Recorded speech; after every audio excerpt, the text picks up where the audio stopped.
നമസ്കാരം, സ്ട്രൈക്ക് ടോക്കറാണ്. പത്മജ വേണുഗോപാലിനെ തൃശൂരിൽ സ്ഥാനാർത്ഥിയാക്കാൻ ബി.ജെ.പി. തൃശൂരിൽ മത്സരിക്കണമെന്ന് ദേശീയ നേതൃത്വം പത്മജയോട് ആവശ്യപ്പെട്ടു എന്നാണ് വിവരം.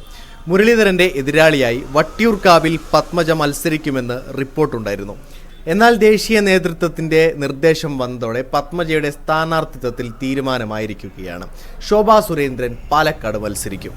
എന്നാൽ തന്നോട് ഇതുവരെ പാർട്ടി തീരുമാനം അറിയിച്ചിട്ടില്ലെന്നും പാർട്ടി പറഞ്ഞാൽ മത്സരിക്കുമെന്നാണ് പത്മജ വേണുഗോപാൽ പറഞ്ഞത്.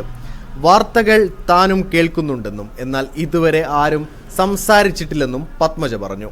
മുമ്പ് മത്സരിക്കുന്നതിനെ കുറിച്ച് സംസാരിച്ചിട്ടുണ്ടെന്നും എന്നാൽ ഈ അടുത്ത കാലത്ത് അങ്ങനെ ചർച്ചയൊന്നും ഉണ്ടായിട്ടില്ലെന്നും പത്മജ പറയുന്നു. തൃശൂരിൽ മത്സരിക്കേണ്ടി വന്നാൽ വളരെ സന്തോഷത്തോടെ അത് ഏറ്റെടുക്കുമെന്ന് പത്മജ വേണുഗോപാൽ പറയുന്നു.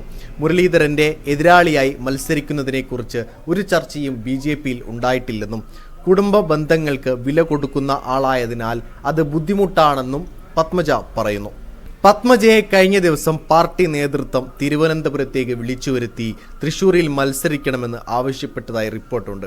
കഴിഞ്ഞ നിയമസഭാ തെരഞ്ഞെടുപ്പിൽ 1000-ൽ താഴെ വോട്ടുകൾക്കാണ് തൃശൂരിൽ മത്സരിച്ച പത്മജ പരാജയപ്പെട്ടത്. വീഡിയോ ഇഷ്ടമായി ലൈക്ക് ചെയ്യുക, നിങ്ങളുടെ അഭിപ്രായം രേഖപ്പെടുത്തുക. കൂടുതൽ വീഡിയോസുകൾക്കായി ഈ ചാനലിലൂടെ തന്നെ സബ്സ്ക്രൈബ് ചെയ്യുക. This is strike talk signing off.